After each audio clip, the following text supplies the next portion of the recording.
ಈಗ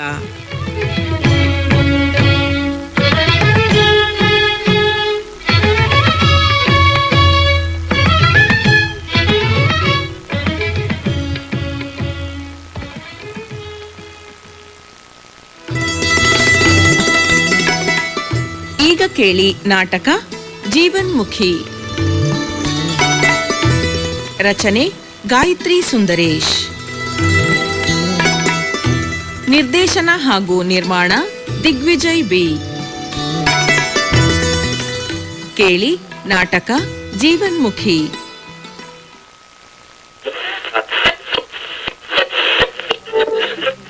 ಮುಂದೆ ಸಾಗುನಿ ಬಯಸಿದ್ದಿಲ್ಲ ಸಿಗದು ಬಾಳಲಿ, ಬಯಸಿದ್ದಿಲ್ಲ ಸಿಗದು ಬಾಳಲಿ.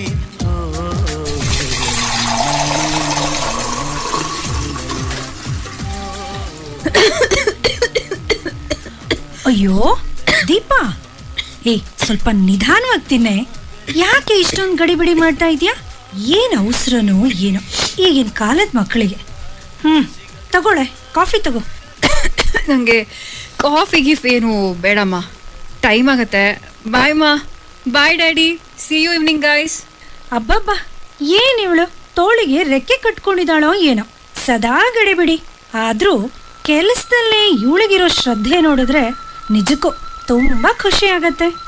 ಹಲೋ, ಎಕ್ಸ್ಕ್ಯೂಸ್ ಮಿ ಮೇಡಮ್, ಇಲ್ಲಿ ನಾನು ಒಬ್ಬ ಇದ್ದೀನಿ. ಈ ಬಡಪಾಯಿ ಕಡೆಗೂ ತಮ್ಮ ದೃಷ್ಟಿ ಬಿದ್ದರೆ ನನ್ನ ಜನ್ಮ ಸಾರ್ಥಕ ಆಗುತ್ತೆ. ನನಗೂ ಸ್ವಲ್ಪ ತಿಂಡಿ ದಯಪಾಲಿಸಿದ್ರೆ ತಿಂದು ಕೃತಾರ್ಥನಾಗ್ತೀನಿ.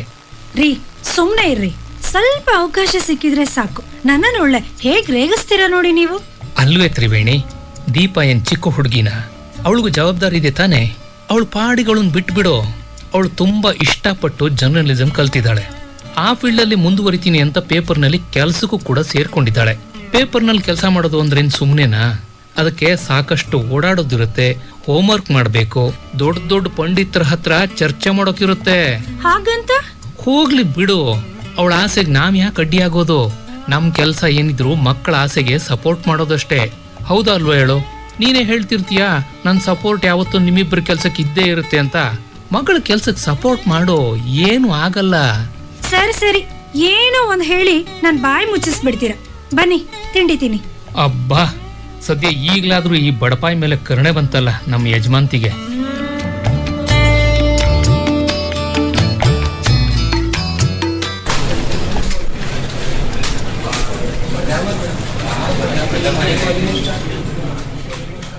ಎಕ್ಸ್ಕ್ಯೂಸ್ ಮಿ ಸರ್, ಒಳಗೆ ಬರಬಹುದಾ? ಓ Deepa, please come in. I like your time sense. ಹೇಳಿದ ಸಮಯಕ್ಕೆ ಸರಿಯಾಗಿ ನನ್ನ ಕ್ಯಾಬಿನ್ ಒಳಗೆ ಬಂದಿದ್ದೀರಿ. ಪ್ಲೀಸ್ ಕೂತ್ಕೊಳ್ಳಿ. Thank you sir. ಹೇಳಿ ಸರ್, ಈ ಸರಿ ಯಾವ ವಿಷಯದ ಬಗ್ಗೆ ಆರ್ಟಿಕಲ್ ಮಾಡಲಿ? ಏನಾದರೂ ವಿಶೇಷವಾಗಿ ಮಾಡೋ ಸಬ್ಜೆಕ್ಟ್ ಇದ್ರೆ ಕೊಡಿ ಸರ್. ನೋಡಮ್ಮ ದೀಪಾ, ಈಗೆಲ್ಲ ಇಂಟರ್ನ್ಯಾಷನಲ್ ಡೇಗಳ ಕಾಲ, ಗೊತ್ತು ತಾನೆ? ಹೌದು ಸರ್. ಇಂಟರ್ನ್ಯಾಷನಲ್ ಡೇಗಳ ಆಚರಣೆ ಬಗ್ಗೆ ಟ್ರೆಂಡ್ ಜಾಸ್ತಿ ಆಗಿದೆ. ಈ ತಿಂಗಳು ವಿಶ್ವ ತಾಯಂದಿರ ದಿನ ಕೂಡ ಬರ್ತಾ ಇದೆ. ವಿಶ್ವ ತಾಯಂದಿರ ದಿನದ ಬಗ್ಗೆ ಒಂದು ಒಳ್ಳೆ ಸಬ್ಜೆಕ್ಟ್ ತಗೊಂಡು ಆರ್ಟಿಕಲ್ ಮಾಡ್ತೀರಾ? ಹಾ ಸರ್, ಒಳ್ಳೆ ಐಡಿಯಾ ಆಕ್ಚುಲಿ.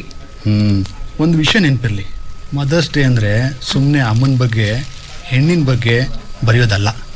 ಅದಕ್ಕೆ ಜೀವ ತುಂಬ ಒಂದು ಆರ್ಟಿಕಲ್ ಬರೆಯುವಂಥದ್ದು, ಆಯ್ತಾ? ಎಲ್ಲರಿಗಿಂತ ಡಿಫ್ರೆಂಟ್ ಆಗಿರ್ಬೇಕು. ನಮ್ಮ ಪತ್ರಿಕೆ ಓದುವರ ಸಂಖ್ಯೆ ಹೆಚ್ಚಾಗಬೇಕು. ದೀಪಾ, ಆಗುತ್ತಾ ನಿಮ್ಮ ಕೈಲಿ? ಖಂಡಿತ ಮಾಡ್ತೀನಿ ಸರ್. ನನ್ನ ಜರ್ನಲಿಸಂ ಪ್ರೊಫೆಷನ್ಗೆ ಅದೆಷ್ಟು ಸಹಾಯ ಆಗೋ ಸ್ಟೋರಿ ಸಿಗುತ್ತೋ ಆದಷ್ಟು ಒಳ್ಳೆ ಸ್ಟೋರಿ ರೆಡಿ ಮಾಡ್ತೀನಿ. ನನ್ನ ಮೇಲೆ ಇಷ್ಟು ವಿಶ್ವಾಸ ಇಟ್ಟಿರೋದಕ್ಕೆ thank you so much sir. Very good Deepa, good luck. Thank you sir.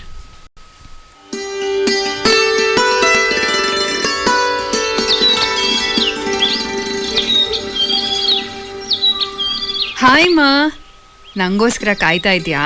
ಅಬ್ಬಾ, ಬಂದಿಯೇನೆ? ಬಾ. ಮಾ, ಏನೇ? ಇವತ್ತು ನಮ್ಮ ಚೀಫ್ ಎಡಿಟರ್ ನಂಗೆ ಒಂದು ಡಿಫ್ರೆಂಟ್ ಆಗಿರೋ ಅಸೈನ್ಮೆಂಟ್ ಕೊಟ್ಟಿದ್ದಾರೆ. ಮದರ್ಸ್ ಡೇಗೆ ನನ್ನ ಕಡೆಯಿಂದ ಒಂದೊಳ್ಳೆ ಆರ್ಟಿಕಲ್ ಬರೆಯಕ್ಕೆ ಹೇಳಿದಾರಮ್ಮ. ಹೌದಾ?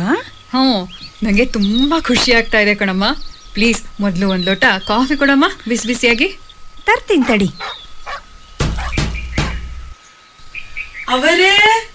ಅವರೇ ಉಸಿ ಈಚೆ ಬಂದಿರಾ? ಇದೇನ್ ನಿಂಗಮ್ಮ, ಇಷ್ಟೊತ್ತಲ್ಲಿ ಬಂದಿದ್ದೀರಾ? ಅಮ್ಮ ಬರಕ್ ಹೇಳಿದ್ರಾ? ಅಡ್ಗೆ ಮನೆಯಲ್ಲಿ ಏನೋ ಕೆಲಸ ಮಾಡ್ತಾ ಇದಾರೆ, ಕರಿಲಾ? ಹಂಗೇನಿಲ್ಲ ಕಣವ, ನಿಮ್ ತವಕೆ ಹೇಳ್ತೀನಿ, ದೊಡ್ಡವ ಅವ್ರಿಗೆ ಹೇಳ್ಬಿಡಿ. ಏನಾಯ್ತು ನಿಂಗಮ್ಮ, ಇಷ್ಟೊಂದು ಬೇಸರ ಯಾಕೆ? ನನ್ ಮಗಿಗೆ ಅರ್ಸ್ನ ಕಾಮಾಲೆ ಬಂದ್ಬಿಟ್ಟದೆ ಕಣ್ರವ. ಅದಕ್ಕೆ ನಾನು ನಾಳೆ ಒಸಿ ಪಾರವಂತವಕ್ ಹೋಗಿ ಔಷಧಿ ತಗೋಬತ್ತೀನಿ. ನಾನ್ ತಿರುಗ್ ಬರೋದು ಇನ್ನು 2 ದಿನ ಆಯ್ತದೆ ಕಣವ. ಒಸಿ ಅವ್ವ ಅವ್ರಿಗೆ ಹೇಳ್ಬಿಡಿ. ಅಲ್ಲ ನಿಂಗಮ್ಮ, ಮಗುಗೆ ಹುಷಾರಿಲ್ಲ ಅಂದ್ರೆ ಆಸ್ಪತ್ರೆಗೆ ಹೋಗಿ ಡಾಕ್ಟರ್ ಹತ್ರ ತೋರಿಸಿ ಮಾತ್ರೆ ಔಷಧಿ ತಗೋಬೇಕು. ಅದು ಬಿಟ್ಟು ಅದೇನ್ ನೀನು ಪಾರವ್ವ ಅಂತ ಹೇಳ್ತಾ ಇದೆಯಲ್ಲ, ಅವ್ರೇನ್ ಡಾಕ್ಟ್ರಾ? ನಮ್ ಪಾಲ್ಗೆ ಪಾರವ ಜೀವ ಉಳ್ಸೋದ್ ಯಾವತ್ತೆ ಕಣವ. ಡಾಕ್ಟ್ರು ತವಕ ಹೋಗಿ ಪ್ಯಾಟೆ ಔಷಧಿ ಕಾಸ್ ಕೊಡೋ ಅಷ್ಟು ಶಕ್ತಿ ನಮ್ಗಿಲ್ಲ ಚಿಕ್ಕವ್ವ ಅವ್ರೆ. ಅಯ್ಯೋ, ನಿಮ್ ತಾವಕ್ಕೆ ಮಾತಾಡ್ತಾ ನಿಂತ್ಕೊಂಡ್ರೆ ನನ್ ಮಗಿ ಕತೆ ಅಷ್ಟೇಯ. ನಾ ಬತ್ತೀನಿ ಕಣವ್ವ, ಒಸಿ ಅವ್ವ ಅವ್ರಿಗೆ ಹೇಳೋದು ಮರಿಬ್ಯಾಡಿ.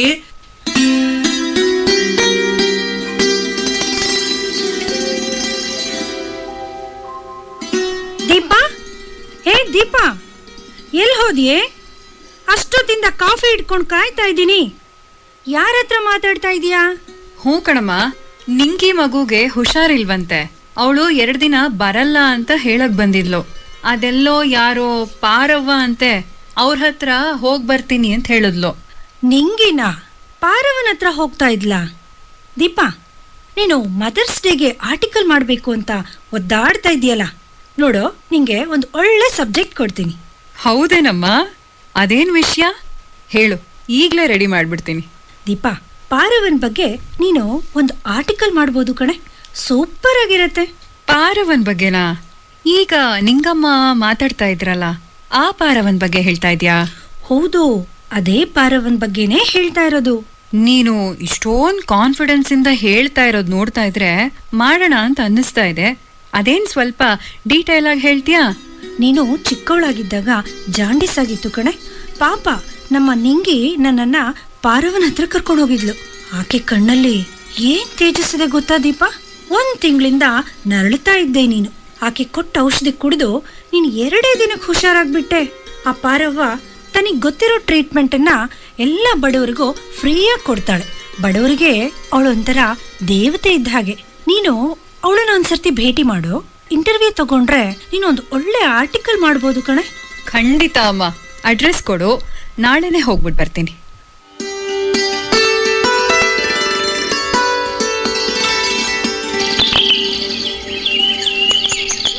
ಏನಪ್ಪ, ಪಾರವ ಇದ್ದಾರಾ? ಓ, ಪಾರವು ನೋಡ್ಬೇಕಿತ್ತ? ಹುಷಾರಿಲ್ವ್ರಾ? ಹೋಗಿ ಹೋಗಿ ಒಳಗವ್ರೆ ಹೋಗಿ. ಇಲ್ಲ ಇಲ್ಲ, ನಾನು ಆರಾಮಾಗೇ ಇದ್ದೀನಿ. ಪಾರವ ಅವ್ರ ಜೊತೆ ಮಾತಾಡ್ಬೇಕು, ಅದಕ್ಕೋಸ್ಕರ ಬಂದಿರೋದು. ಇದಾರೆ ಅಲ್ವಾ? ಅಯ್ಯೋ, ಆ ಅವ್ವ ಎಲ್ಗೋದದು? ಇದ್ರು ಇಲ್ಲೆಯ, ಸತ್ರು ಇಲ್ಲೆಯ. ಪಾಪ ತ್ಯಾವ್ರ ಕೂಸು. ಹೋಗವ್ವ ಹೋಗು. ಹಿಂಗಾಸ್ ಹೋಗಿ ಆ ಮೂಲೆ ತವಕ ತಿರಿಕೋ.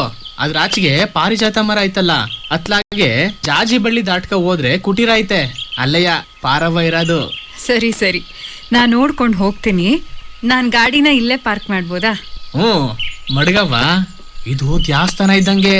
ಇಲ್ಲಿ ಯಾವ ಕಳ್ಳರು ಕದಿಮ್ರು ಯಾರು ಬರಕ್ಕಿಲ್ಲ ಕಣವ. ಯಾರಾದ್ರೂ ಬಂದ್ರುವೆ ನಮ್ ಪಾರವನ್ ತಾವಕ 4 ಮಾತಾಡ್ಬಿಟ್ರೆ ಹಂಗೆಯ ಕರ್ಗೋಯ್ತಾರೆ. ನೀನೇ ನೋಡಿಯಲ್ಲ, ಹೋಗು, ಒಳಿಕ್ ಹೋಗವ್ವ, ಎಲ್ಲ ಒಳ್ಳೇದಾಯ್ತದೆ.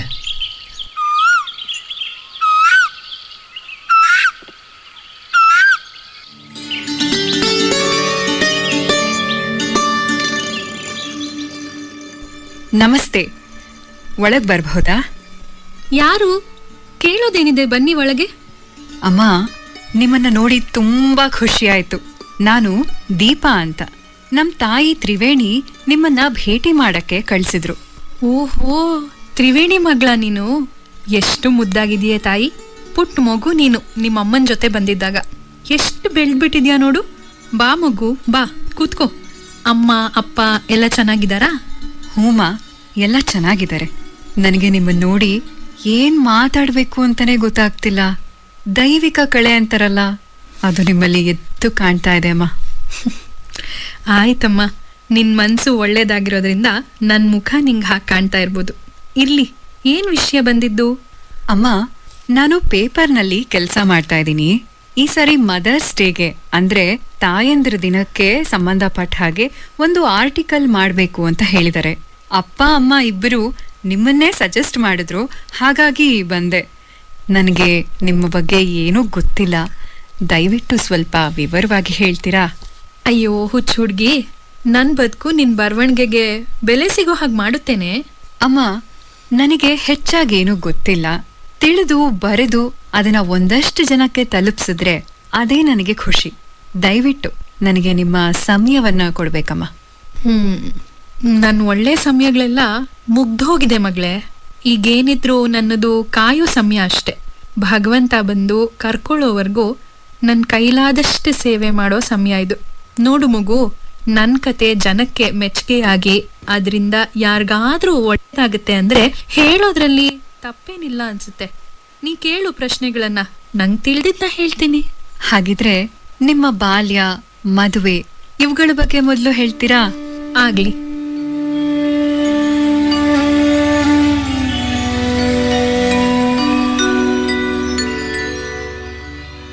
ಈಗ ನಂಗೆ 60 ವರ್ಷ. ನಾನು ಅಪ್ಪ ಅಮ್ಮನ್ ಕಳ್ಕೊಂಡಾಗ ಕೇವಲ 8 ವರ್ಷದ ಹುಡುಗಿ. ತವರು ಅನ್ನೋದು ತಾರಮ್ಮಯ್ಯ ಆಗಿ 13ನೇ ವರ್ಷದ ಹೊತ್ತಿಗೆ ನಾನು ಅತ್ತೆ ಮನೆ ಸೇರ್ಬಿಟ್ಟಿದ್ದೆ. ಏನು, 13ನೇ ವರ್ಷಕ್ಕೆ ಮದುವೆ ಆಗೋಯ್ತಾ ನಿಮ್ಗೆ? ನಿಮ್ ಯಜಮಾನ್ರು ಯಾರು? ಅವ್ರಿಗೆಷ್ಟು ವಯಸ್ಸಾಗಿತ್ತು? ಸದಾಶಿವ ಅನ್ನೋ ವ್ಯಕ್ತಿ ಜೊತೆ ನನ್ ಮದ್ವೆ ಆಗಿದ್ದು. ನನ್ಗೆ 13, ಅವ್ರಿಗೆ 26 ಆಗ ವಯಸ್ಸು. ತಾಯಿ ಮತ್ತೆ ಅತ್ತಿಗೆ ಮುದ್ದಿನ ಮಗನಾಗಿದ್ದ ಇವ್ರಿಗೆ ಹೆಂಡತಿ ಬಗ್ಗೆ ಯಾವುದೇ ವಿಶೇಷ ವಾತ್ಸಲ್ಯ ಬೆಳಿಲೇ ಇಲ್ಲ. ನಿಮ್ಮ ಅತ್ತೆ ಮತ್ತೆ ಓರ್ಗಿತ್ತಿ ನಿಮ್ಮ ಯಜಮಾನ್ರಿಗೆ ಏನು ಹೇಳ್ತಾ ಇರ್ಲಿಲ್ವಾ? ತುಂಬಾನೇ ಹೇಳೋರು. ಎಷ್ಟ್ರ ಮಟ್ಟಿಗೆ ಹೇಳಿದ್ರು ಅಂದ್ರೆ, ಹೆಂಡತಿ ಅಂದ್ರೆ ಅವಳು ನಿನ್ನ ಭೋಗದ ವಸ್ತು ಅಷ್ಟೇ, ಮನೆ ಕೆಲಸ ಮಾಡೋಕಂತಾನೆ ಬಂದೋಳು, ಅವಳಿಗೆ ನಿನ್ ಸಲಿಗೆ ಅವಶ್ಯಕತೆ ಬೇಡ, ಎಷ್ಟು ಸಾಧ್ಯ ಆಗುತ್ತೋ ಅಷ್ಟು ದೂರದಲ್ಲೇ ಅವಳನ್ನ ಇಟ್ಟಿರ್ಬೇಕು, ಹೆಚ್ಚು ಅಂತ ಅಂದ್ರೆ ಮನೆ ಕೆಲ್ಸದೊಳಗಿಂತ ಒಂಚೂರು ಉತ್ತಮ ಸ್ಥಾನಮಾನ ಕೊಟ್ರೆ ಸಾಕು ಅಂತ ಹೇಳ್ತಾ ಇದ್ರು. ಛೇ, ಹೀಗೆಲ್ಲ ಹೇಳ್ಕೊಡ್ತಾ ಇದ್ರಾ? ದೇವ್ರೆ, ನಿಮ್ ಕಥೆ ಹೇಗಾಗಬೇಡ. ಅಲ್ಲ, ಅಷ್ಟು ಚಿಕ್ಕ ವಯಸ್ಸಿಗೆ ಮದ್ವೆ ಮಾಡ್ಕೊಂಡು ಗಂಡನೂ ಸರಿಯಾಗಿ ಪ್ರೀತಿಸ್ದೆ ಹೋದ್ರೆ ಎಷ್ಟು ಕಷ್ಟ ಅಲ್ವಾ? ನಿಮ್ ಅಣ್ಣ, ತವ್ರ ಮನೆಯವರು ಏನೂ ಕೇಳ್ತಾ ಇರ್ಲಿಲ್ವಾ? ನಾನು ನಿಂಗೆ ಆಗ್ಲೇ ಹೇಳ್ದೆ ಅಲ್ವಾ, ನಾನು ಅಪ್ಪ ಅಮ್ಮನ್ನ ತುಂಬಾ ಚಿಕ್ಕ ವಯಸ್ಸಲ್ಲೇ ಕಳ್ಕೊಂಡೆ ಅಂತ. ಅಪ್ಪ ಅಮ್ಮ ಇಲ್ದೆ ಅಣ್ಣ ನನ್ನನ್ನ ಒಂದಷ್ಟು ವರ್ಷ ಸಾಕಿ ಮದುವೆ ಮಾಡ್ಕೊಟ್ಟ. ಮದುವೆ ಮಾಡ್ಕೊಟ್ಟಿದ್ದ ಸಮಯದಲ್ಲಿ ಏನ್ ಹೇಳ್ದ ಅಂದ್ರೆ, ಇನ್ ಮುಂದೆ ನೀನುಂಟು, ನಿನ್ನ ಗಂಡನ್ ಮನೆ ಉಂಟು, ನಿನಗೆ ತವರು ಅನ್ನೋದಿಲ್ಲ, ಇಷ್ಟು ದಿನ ನಿನ್ನನ್ನ ನೋಡ್ಕೊಂಡಿದ್ದಾಯ್ತು, ಇನ್ನು ಯಾವತ್ತೂ ಈ ಕಡೆ ಬರೋ ಪ್ರಯತ್ನ ಮಾಡ್ಬೇಡ ಅಂತ ಹೇಳಿ ನನ್ ಗಂಡನ್ ಮನೆಗೆ ಒಪ್ಪಿಸ್ಬಿಟ್ರು. ಹೀಗಿರುವಾಗ ಅತ್ತೆ ಮನೇಲಿ ನಡೀತಾ ಇರೋದನ್ನ ನಾನು ಯಾರಿಗ್ ತಾನೇ ಹೇಳ್ಬೇಕಿತ್ತು ಹೇಳು?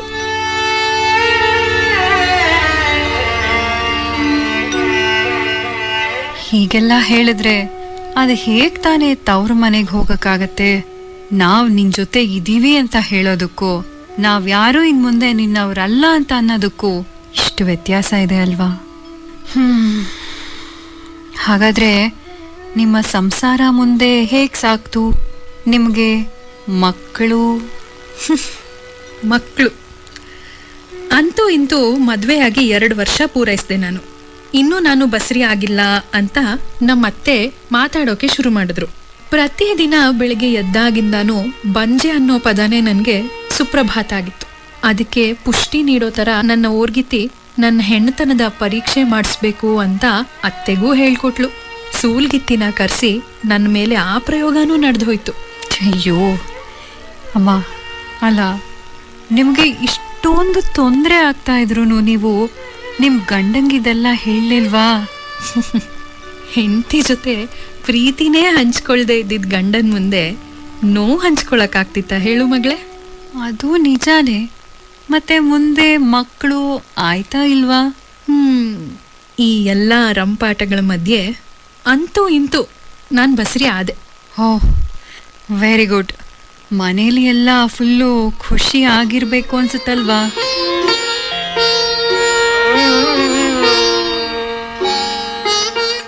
ಈಗ ನಿನಗಾದಷ್ಟು ಖುಷಿ ಆ ಮನೇಲಿದ್ದವ್ರಿಗಾಗಿದ್ರೆ ನಾನು ಇವತ್ತು ಈ ಜಾಗದಲ್ಲಿ ಇರ್ತಿರ್ಲಿಲ್ಲ ಅನ್ಸುತ್ತೆ.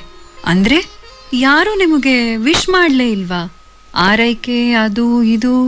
ನಾನು ಬಸ್ರಿ ಅಂತ ಸಂಭ್ರಮಿಸೋಕೆ ಆ ಮನೇಲಿ ಯಾರು ಇರಲೇ ಇಲ್ವಲ್ಲಮ್ಮ. ಸೀಮಂತ, ಆರತಿ, ಬೈಕೆ ಇವೆಲ್ಲ ನಾನು ಬೇರೆಯವ್ರ ಮನೆಗಳಲ್ಲಿ ಕೇಳಿದ್ದು ನೋಡಿದ್ದು ಅಷ್ಟೆ. ನನ್ನ ಪಾಲ್ಗೆ ಅದೆಲ್ಲ ಒಂದು ದೂರದ ಕನಸಾಗೇ ಉಳಿತು. ದಿನ ತುಂಬಿದ ನನ್ನನ್ನು ಮನೆಯಲ್ಲಿ ಒಂಟಿಯಾಗಿರಿಸಿ ಅವರೆಲ್ಲ ಆಚೆ ಹೋಗ್ಬಿಡ್ತಾ ಇದ್ರು. ನನ್ನ ಆರೈಕೆಗಿಂತ ಅವ್ರಿಗೆಲ್ಲ ಊರ್ ಹಬ್ಬ, ನಾಟಕ, ಉತ್ಸವ ಇವೇ ಜಾಸ್ತಿ ಆಗಿತ್ತು. ಅಲ್ಲ, ನಿಮ್ಮೂರಲ್ಲಿ ಆಸ್ಪತ್ರೆ ಇರ್ಲಿಲ್ವಾ? ನೀವ್ಯಾಕೆ ಅಲ್ಲಿ ಹೋಗಿ ಅಡ್ಮಿಟ್ ಆಗಲಿಲ್ಲ? ಆಸ್ಪತ್ರೆ ಇತ್ತು, ಆದರೆ ಅದೆಲ್ಲೋ ಇತ್ತು. ಅಷ್ಟು ದೂರ ಹೋಗೋಕೆ ನನಗೆ ಯಾರು ಸಹಾಯ ಮಾಡ್ತಾರೆ ಹೇಳು? ಅಲ್ಲಿ ಯಾರು ಇರಲೇ ಇಲ್ಲ ಮಗಳೇ. ಸೊ ನಿಮಗೆ ಡೆಲಿವರಿ ಯಾವಾಗಾಯ್ತು ಮತ್ತೆ ಹೇಗಾಯ್ತು? ನಿಮ್ಗೇನು ತೊಂದರೆ ಆಗ್ಲಿಲ್ವಾ? ನನ್ನ ಡೆಲಿವರಿ ಕತೆ ಕೇಳಿದ್ರೆ ನಿನಗೆ ಅದೇ ಒಂದು ವಿಶೇಷ ಸ್ಟೋರಿ ಆಗುತ್ತೇನೋ. ಆ ದಿನ ನೆನೆಸ್ಕೊಂಡ್ರೆ ನನಗೀಗಲೂ ಕಣ್ಣಿಗೆ ಕಟ್ಟಿದ ಹಾಗಿದೆ. ನಾನು ತುಂಬಿದ ಬಸ್ರಿ, ಮೇಲೆ ಏಳಕ್ಕಾಗ್ತಾ ಇಲ್ಲ, ಕೆಳಗಡೆ ಕೂರಕ್ಕಾಗ್ತಾ ಇಲ್ಲ, ಒದ್ದಾಡ್ತಾ ಇದ್ದೆ. ನಮ್ಮತ್ತೆ ನನ್ನನ್ನು ಉಪಚರಿಸೋ ಬದಲು ಅವ್ರಿಗೇನಿಷ್ಟ ಕಷ್ಟ ಅದ್ರ ಬಗ್ಗೆ ಗಮನ ಕೊಡ್ತಾ ಇದ್ರು. ನನ್ನ ವಾರ್ಗಿತ್ತಿ ಎತ್ತು ಅವ್ರ ಊರಲ್ಲಿ ಜಾತ್ರೆ ಇದೆ ಅಂತ ಊರಿಗೆ ಹೊಟ್ಟೋಗಿದ್ರು. ಅವತ್ತು ಸಂಜೆ 7 ಗಂಟೆ ಆಗಿತ್ತೇನೋ. ದೇವಸ್ಥಾನದಲ್ಲಿ ನಾಟಕ ಇದೆ, ನೋಡ್ಕೊಂಡು ಬರ್ತೀನಿ ಅಂತ ಹೇಳಿ ಅತ್ತೆನೂ ಹೋದ್ರು. ಇನ್ನು ನನ್ನ ಗಂಡನೂ ಸದಾ ಮನೆಯಿಂದ ಆಚೆನೇ ಇರ್ತಾ ಇದ್ದಿದ್ದು ಹೆಚ್ಚು. ನನ್ನ ಸಂಕಟಕ್ಕೆ ನೆರವಾದವರು ಯಾರೂ ಇಲ್ದಂಗಾಯ್ತು. ಲಾಂಧ್ರದ ಬೆಳಕಲ್ಲಿ ಕತ್ತಲ ನಡುವಲ್ಲಿ ನನ್ನ ನರಳಾಟ ಕೇಳಿ ಹಾದಿಲ್ ಹೋಗ್ತಾ ಇದ್ದ ಒಬ್ಬ ಗೂರ್ಖ ಬಂದು ಒಂದಷ್ಟು ಸಹಾಯ ಮಾಡ್ದ. ನನ್ನ ಚೊಚ್ಚಲ ಹೆರಿಗೆಯನ್ನು ನಾನೇ ಮಾಡಿಕೊಂಡ ಮಹಾತಾಯಿ ನಾನಾದೆ.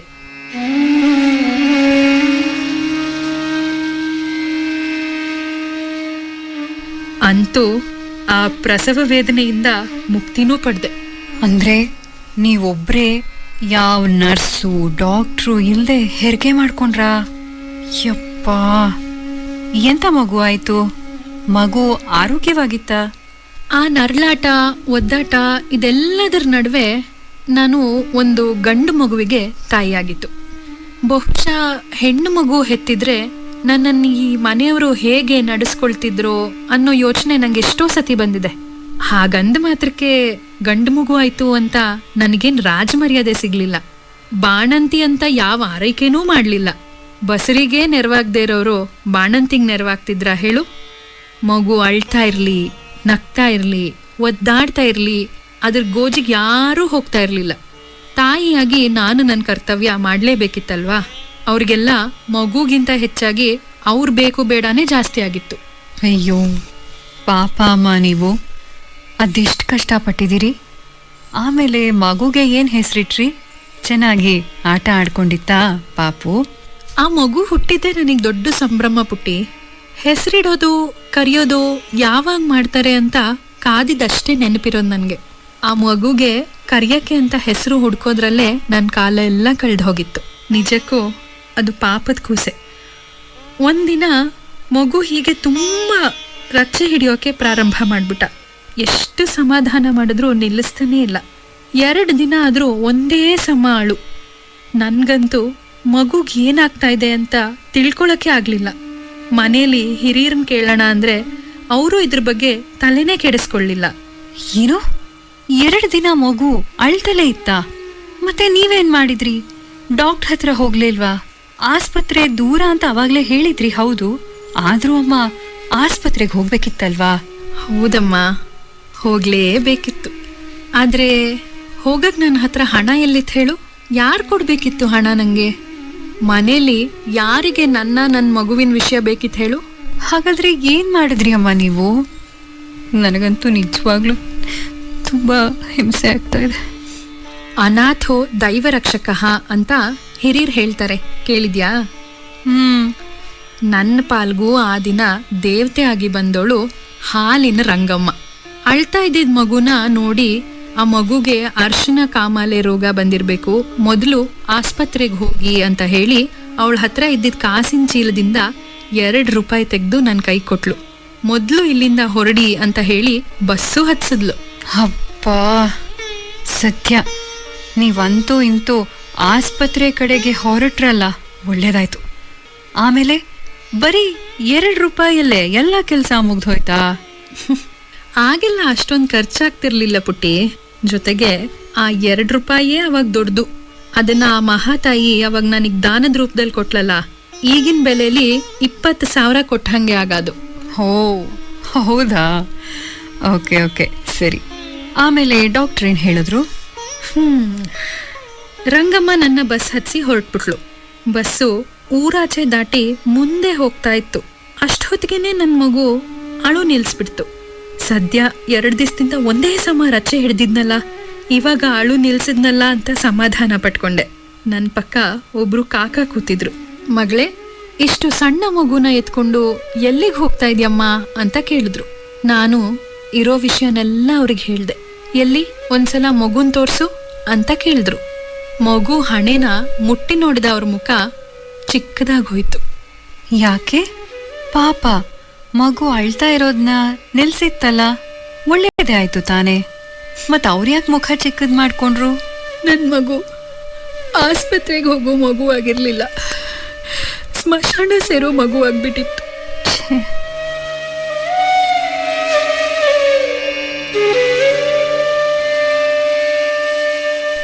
ಎಂಥ ಕೆಲಸ ಆಯ್ತಲ್ಲ. ಮತ್ತೆ ಆ ಸತ್ ಹೋದ ಮಗುನ ನೀವು ಆಸ್ಪತ್ರೆಗೆ ಕರ್ಕೊಂಡು ಹೋದ್ರ ಅಥವಾ ಮನೆಗೆ ಕರ್ಕೊಂಡು ಹೋದ್ರ? ಮನೆಯವ್ರಿಗೆ ಕೇಳ್ದೆ ಬಸ್ ಹತ್ತಿದ್ದೋಳಲ್ವ ನಾನು. ಇನ್ನು ಸತ್ತು ಮಗುನ ಹೊತ್ಕೊಂಡು ಹೋದ್ರೆ ಅವ್ರು ನನ್ನನ್ನು ಒಳಗೆ ಸೇರಿಸ್ಕೋತಾರೇನಮ್ಮ. ಹಾಗಾದ್ರೆ ಏನು ಮಾಡಿದ್ರಿ?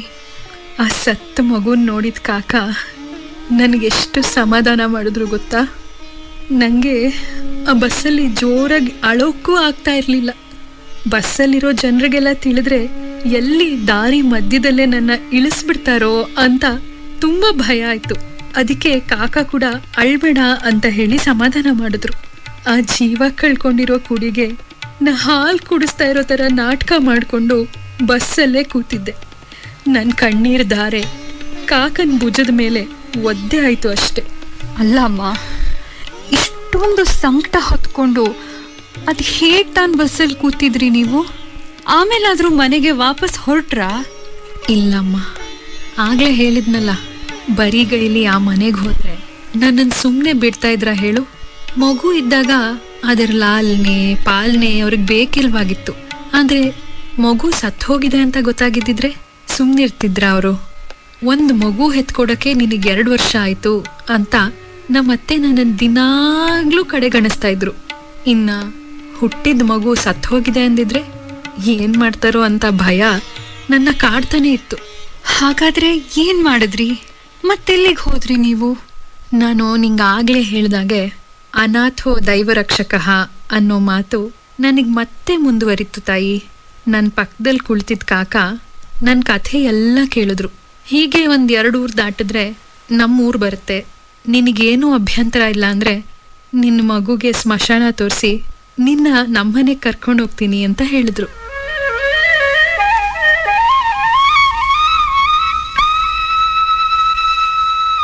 ಹಾಗಾದ್ರೆ ನೀವು ಆ ಕಾಕನ್ ಜೊತೆನೆ ಹೊರಟು ಬಿಟ್ರಾ?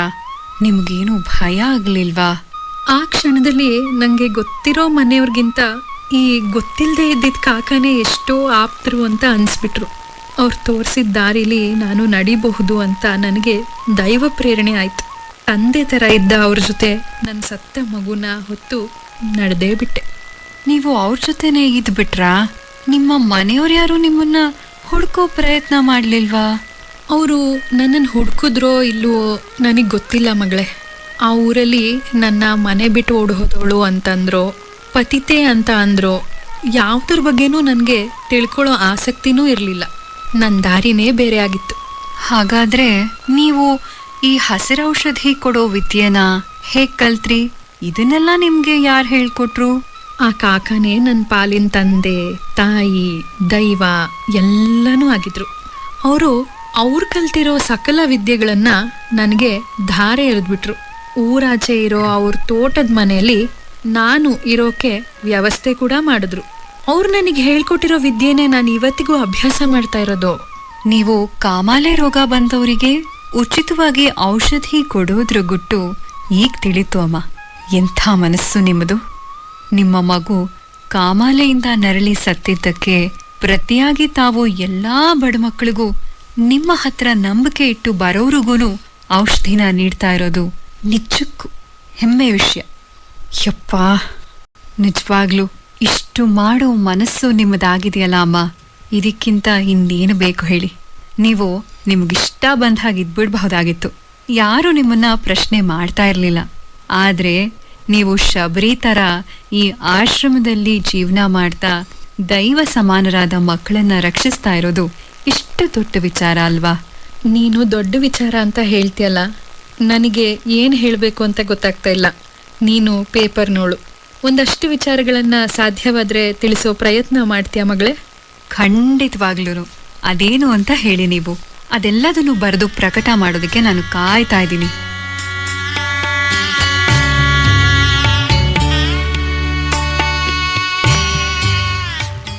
ಗಂಡು ಹೆತ್ತವರೇ, ಮದುವೆಯಾಗಿ ಮನೆ ತುಂಬಿಸ್ಕೊಂಡ ಹೆಣ್ಣನ್ನ ನಿಮ್ಮ ಮಗಳಂತೆ ಕಾಣಿ. ಹಾಗೆ ಕಾಣಲು ಸಾಧ್ಯವಾಗದಿದ್ರೆ ನಿಮ್ಮ ಮಗನಿಗೆ ಮದುವೆ ಯೋಚನೆನೇ ಬಿಟ್ಬಿಡಿ ಅಂತ ನಾನು ತುಂಬಾ ಸತಿ ಕೂಗಿ ಕೂಗಿ ಹೇಳ್ಬೇಕನ್ಸುತ್ತೆ. ಹೆಣ್ಣು ಅಂದ್ರೆ ಕೇವಲ ಕಾಮದಾಸೆ ತೀರಿಸುವ ವಸ್ತುವಲ್ಲ, ಅವಳ ಮನೋಭಿಲಾಷೆ, ಮಾತೃವಾಂಛೆಗೆ ನಿಮ್ಮ ಮನಸ್ಸನ್ನ ನೀಡಿ. ಹೆತ್ತವರನ್ನ ಬಿಟ್ಟು ನಿಮ್ಮ ಗೂಡು ಸೇರುವ ಪುಟ್ಟ ಹಕ್ಕಿ ಅದು. ಆಸರೆ ಬಯಸಿ ಬಂದಿದೆ, ಗುಟುಕು ನೀಡಿ ಗಟ್ಟಿಯಾಗಿಸಿ. ಮೊನಚು ಮಾತುಗಳಿಂದ ಮನಸ್ಸು ಹಾಳು ಮಾಡಬೇಡಿ ಅಂತ ಕೇಳ್ಕೊಳ್ತೀನಿ ನಾನು. ಹೌದಮ್ಮ, ಈಗಿನ ಕಾಲದಲ್ಲಿ ಹೆಣ್ಮಕ್ಳು ತುಂಬಾನೇ ತಿಳ್ಕೊಂಡಿದ್ದಾರೆ ನೋಡಿ. ನೀವು 13 ವರ್ಷ ಇದ್ದಾಗಲೇ ಮದುವೆ ಮಾಡಿಕೊಂಡು ಎಷ್ಟೆಲ್ಲ ಕಷ್ಟಪಟ್ಟಿದ್ರಿ. ಆದ್ರೆ ಈಗ ಎಲ್ಲ ಬದಲಾಗಿದೆ. ಹೆಣ್ಣು ತನ್ನ ಕಾಲ್ ಮೇಲೆ ತಾನು ನಿಲ್ಲೋ ಅಷ್ಟು ಯಶಸ್ವಿಯಾಗಿದ್ದಾಳೆ ಅಮ್ಮ. ಒಳ್ಳೇದಮ್ಮ. ನಿಮ್ಮಂಥವರ ಆದರ್ಶದ ಯಶೋಗಾಥೆ ಎಲ್ಲರಿಗೂ ಮಾದರಿಯಾಗಬೇಕು. ನನಗೆ ಆಶೀರ್ವಾದ ಮಾಡಿ ಪಾರವ್ವ. ನಿಮ್ಮನ್ನ ಪರಿಚಯ ಮಾಡಿಕೊಟ್ಟ ನಮ್ಮಮ್ಮನಿಗೆ ನಾನು ಎಷ್ಟು ಥ್ಯಾಂಕ್ಸ್ ಹೇಳಿದ್ರು ಸಾಲದು. ಹೋಗಿ ಬರ್ತೀನಿ ಅಮ್ಮ. ಆಗ್ಲಮ್ಮ, ಎಲ್ಲ ಒಳ್ಳೇದಾಗ್ಲಿ. ಹೋಗ್ಬಿಟ್ ಬಾ.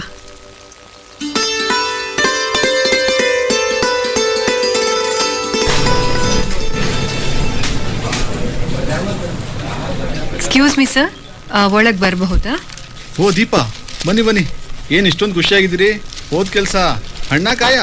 ಸೂಪರ್ ಡೂಪರ್ ಹಿಟ್ ಹಣ್ಣು ಸರ್. ಎಲ್ಲ ಅಚ್ಚುಕಟ್ಟಾಗಿ ಟೈಪ್ ಮಾಡಿ ಈ ಪೆನ್ ಡ್ರೈವಲ್ಲಿ ಹಾಕಿದ್ದೀನಿ. ತಗೊಳ್ಳಿ ಸರ್, ನೋಡಿ ಒಂದ್ಸರಿ. Very good Deepa, give me 10 minutes, ಓದ್ ಹೇಳ್ತೀನಿ. Sure sir, take your own time.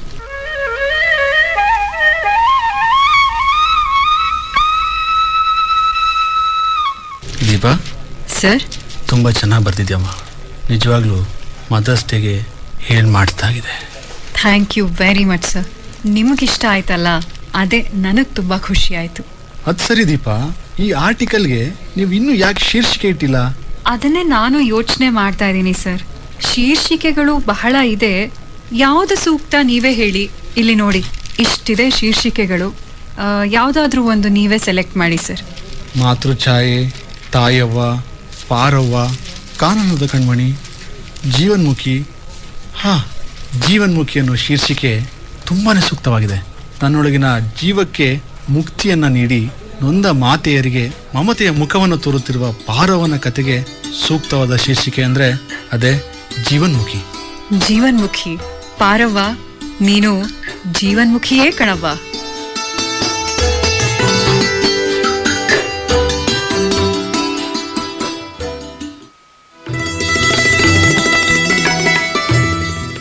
ಜೀವನ್ಮುಖಿ ನಾಟಕ ಕೇಳಿದಿರಿ.